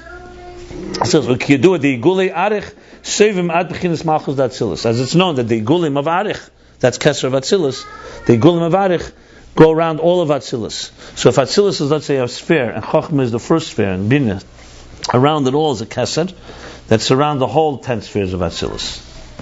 Think of it like a sphere that surrounds your whole body, type of thing. Okay? Now go back to Ak. Ak is the general desire for existence, for the creation. It's a general energy that encompasses everything. Before they're created. Elements, and after they exist, it surrounds and encompasses them. The Ak, the circles of Ak, so it's circles within circles. If, like, let's say, if I had a paper, I could make a diagram. But if you have like this, you have you have a blank piece of paper. Okay, here's the diagram. So you have like this. So you have the whole thing is one big circle, but then you have circles within circles, and then you have like this. You'll see. I'll show you in a moment. Okay. So you see like this. So Ak circle would be the one that is encompasses, like the blueprint of all of existence. So after the desire, it surrounds it all. Then this Kesser of Atzilus would be, let's say, this. It's not an exact diagram. So Kesser of Atzilus is a desire that surrounds everything, all the spheres in Atzilus. And Ak is like a circle that surrounds all the circles around all the worlds. So it's circles within circles, essentially. And the big circle, when you say Igul HaGadol, you mean the remaining energy that remains surrounding all of existence that remains from before the Tzimtzum. It's the exact opposite of the Eitz Chaim. I think Eitz Chaim is the thing which was like Pnimius, which the highest levels was in, and it goes out. So that's very hard when you're making these so-called maps. Because sometimes it's. Well, don't think of it linearly. Each map is its own map, and then they. Anyway. I thought the circles were like with Solim that it goes inside. Like onion rings. Right. Not like this. Not what you showed. You told me that. Someone else told me about spheres, and he heard that it's like onion rings. He said he ate onion rings. Now he started understanding Chassidus better. So I said, it's not those onion rings. The onion rings you're eating are just separate onions. It's the onion rings in the onion. Once it's outside of the onion, it's good for maybe for your mouth. But but I'm saying many people, they eat onion rings. It's not this stalshless. I said what you're reading is the nefrodim of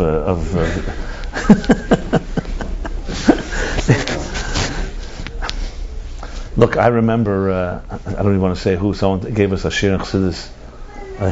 He's teaching us the difference between Ayin and Shefa. So he brought a diagram actually. For Shefa, he brought a diagram, he brought a bottle of ketchup. She said, this is Shefa. When you pour the ketchup out, it's like actually, it's removed from there. That was his example for Shefa. I mean, I had to get this image out of me to be able to begin to understand Chassidus, because it ended up being like a ketchup bottle. So he was, instead of Chassidus is supposed to take your mind to places that are beyond ketchup. I don't need ketchup. And he basically took the whole ruchnis and stuck it into a bottle of ketchup. He was trying to give an example, but even examples have to be sublime ones. If they're not a fitting example, it's going to take you to the wrong place. The next thing is Eir Lifnei Tzimtzum. He'll fill up a bathtub and say, here's Eir Sof Lifnei Tzimtzum. The whole bath is filled up. Some people ketchup would be a real example. I mean, each one is different. I understand. I got it. I'm just saying that you have to know the spirit of the message too. An example, it's not just you find an example that fits the words. Right. You need an example that also fits the spirit of the idea. That's my point. I remember the ketchup. That was good. Ketchup and onions go well together. I know. There you go. So next time you do a barbecue, you can find Mishalim for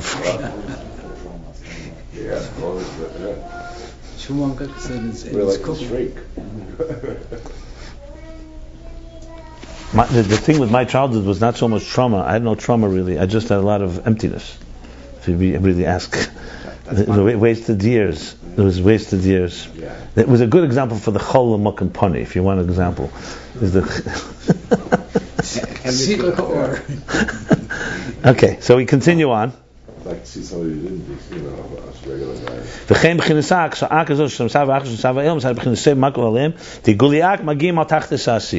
Then he continues. But here's now the key element here. So you see here, right here, how he's the Rotzna Pasha Lifnei Tzimtzum means, why is it called Pasha? Because it's not a desire for Ak. It's not a desire for Atzilus. It's a desire for general existence. So it's Pashat. In the sense it's a very general, seamless desire. It's also Pashat because it's not yet, there's no levels yet. So you could say, I have a house, I want to bring in curtains into my house. So you're talking about a structure and you want another desire within a structure. Here you're talking about something that precedes all of the structure. Maybe it means but it's in Pashat over here there's no Messianim because this is before Lifnei Tzimtzum. Yeah, that's also right, but I'm explaining the reason why. Yeah. Shagam ken kail b'tchila kakol. It also it encompassed everything. You're saying two sides here. What I just showed, and then afterwards it remains. It hovers, surrounds. That's the Igul Hagadol. That's called the Great Sphere. It's like, think of it like a circle of light around the whole Tzimtzum, which is the center. Mokum Pani will be a black hole. Obviously, it's not physical. It's just to give us some type of sense of it. It comes from the Orient Sof, which is even first. Everything comes from Orient. This is the Rosh Pashat in the Orient Sof. Right. Yeah, the Orient Sof is before this. Yeah, that's what he's going to say now. Listen to this now. Here's the main thing I wanted to really lead to.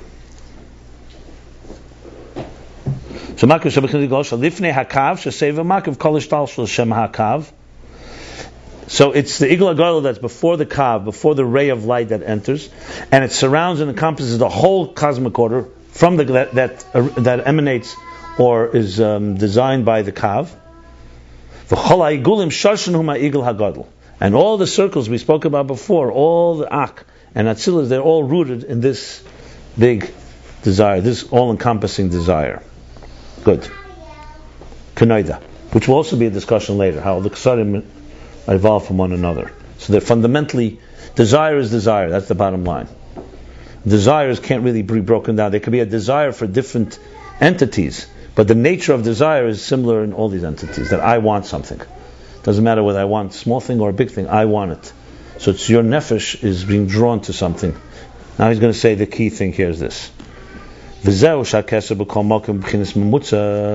is the meaning that keser everywhere is the interface. Is the state, bechinas mamutza, is the state of interface. So kamei keser atzilus, hu mamutza ben hamaitzel and atzalim. Keser atzilus is the mamutza, the interface between the emanator, the source, and the emanations. V'chein b'chol madrega anala keser mamutza. In all the levels, above mentioned levels, keser is the mamutza. V'chein agam be'elam esabiyah. And also within the worlds of Atzilus Bria Tzir, Malchus Atzilus Shanasa Kesel Bria, the Malchus of Atzilus becomes the Kesel Bria. Has a Mamutza ben Atzilus Bria. So that's the Mamutza, the interface between Atzilus and Bria. V'chein Bria liyitzira. Now he's going to explain why. Why is Kesel the Mamutza? I mean, it's pretty obvious already, but the reason is because without the desire for something, the one who desires and the thing and the object of the desire have no relationship. If I have no desire for something, there's nothing mutual going on. So Keser is that first jump from an etzem into both in the mashal and so on. So that's going to say, yeah, Kamay says it. V'hainu shaydei seirus harotzen kavyachol nasim b'chinas shayches al hadover shenisei Rabbi. Because through the awakening of rotzen, he says kavyachol, because we're talking in God, so to speak, nasim, there becomes a relationship shayches al hadover shenisei Rabbi to the thing that he had the awakening for. Yeah. Why does he say Nasim Loshen Rabbi, not Nasa? Because all these levels, that's why. Okay. Nasim. Yeah. No, then it should be Shaykhs al Hadvorim, should say Ruba by him. Verenze, Nasim. Nasim, Verenze. Okay. Verenze. That they become a relationship. Then Eladovish should say Rabbi. Okay.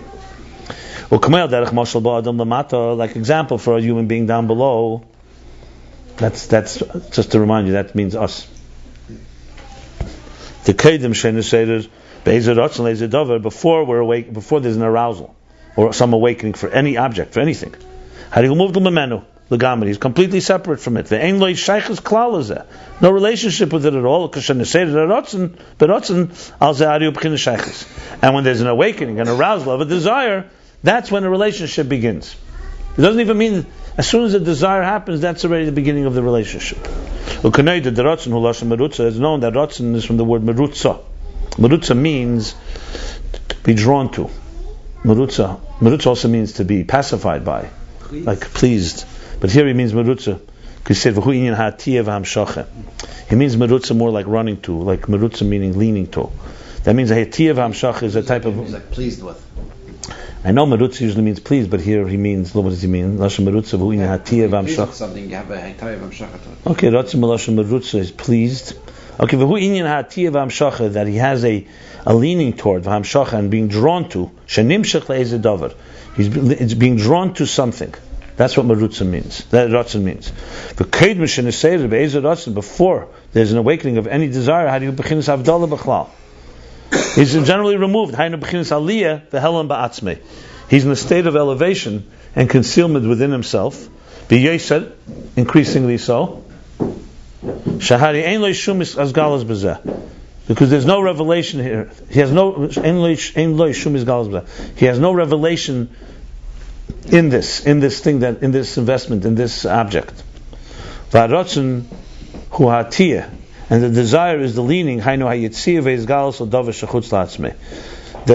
that he's going out of. It's like Ratzon is also yitzia. He's going out and revealing the davar, that's something outside of himself. Because when he's in his own self, and no interest in anything, no desire, he does not need something to please him, so he has no reason to go there. He's just within self-contained, basically. That's what it means. This is an example below. But an example of this we'll understand above. Kavyachol, so to speak, is before God had a desire for the worlds. Eidin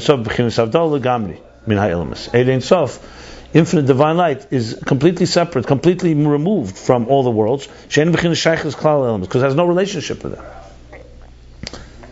See, with a human being, it's hard. You could say almost anything we desire, we have some relationship even before we desire it. Like even if you're not desiring food, you will desire food soon because you need food. With God, it's obviously even further than that because He doesn't need anything. But it's still an example because before you actually desire it, at that moment you're removed from it, and especially things that are optional.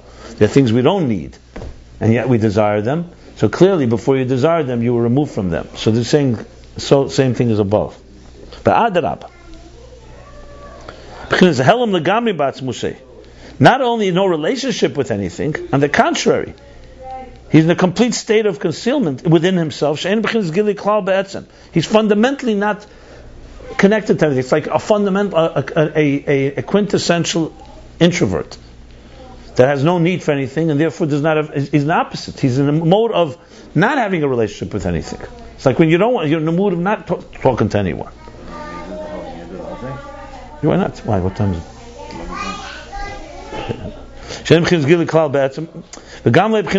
do the whole thing because I'm learning it only for the Teichen of Vodvorim. I'm saying parentheses. You see why this is relevant? Even revelation to himself doesn't exist. This is what we learn later as Atik. Because even when you're thinking to yourself, you're not revealing it to anyone else, it's still a relationship.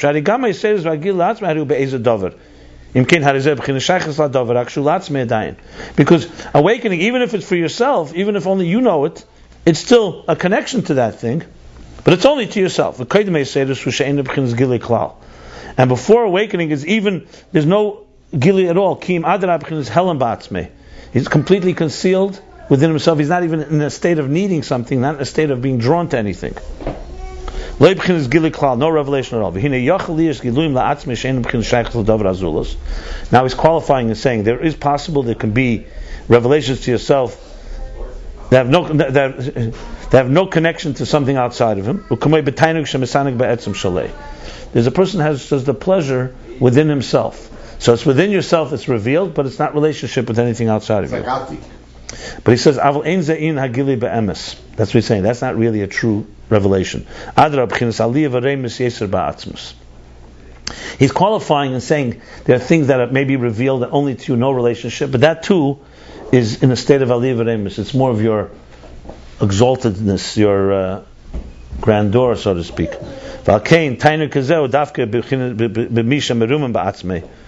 And that's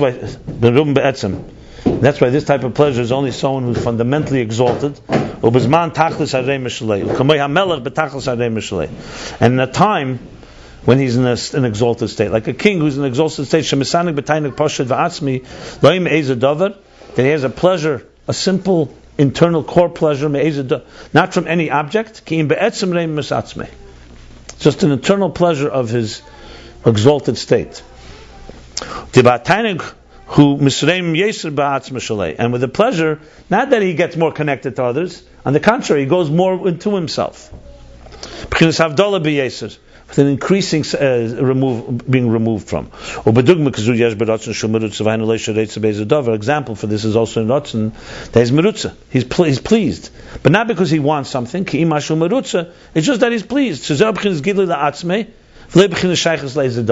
That is a revelation to yourself, but not relationship with anything.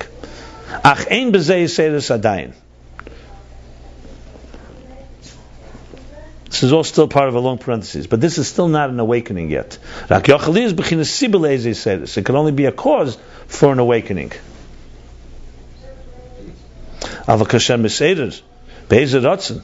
When there's an arousal or an awakening for any desire, feel it even only to himself. So in other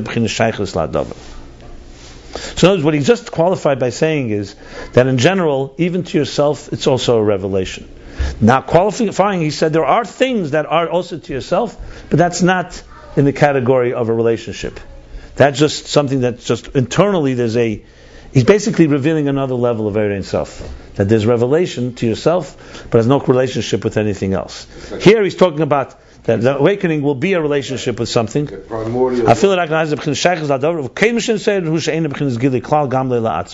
And before it awakens, he has no revelation at all, even to himself.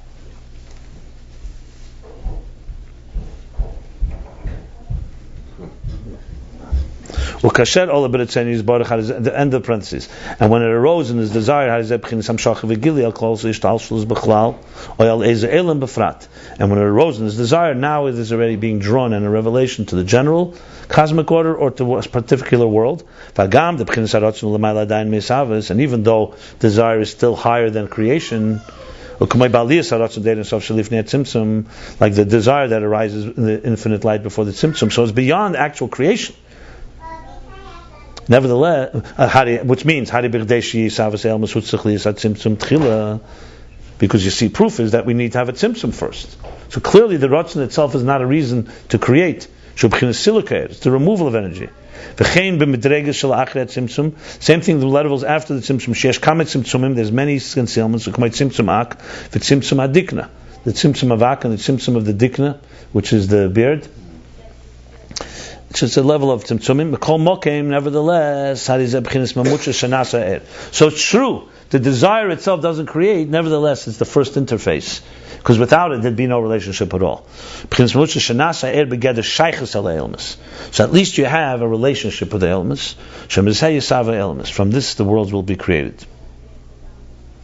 I wanted to read this because this is literally what we're learning now at the end. Kuf Chavav. You see all these levels. And you see a level that's not Gilui La'atzmei yet. By the way, I think we learned here what Primius Etzem Kasser is. That would be Tainug Atzmi Ba'atzmei. That's Primius Kasser. So it's a Gilui, but it has no relationship with anything except with yourself. So there's that Gili that's only complete to yourself. Then there's a state which is no Iserus at all yet. Shtika.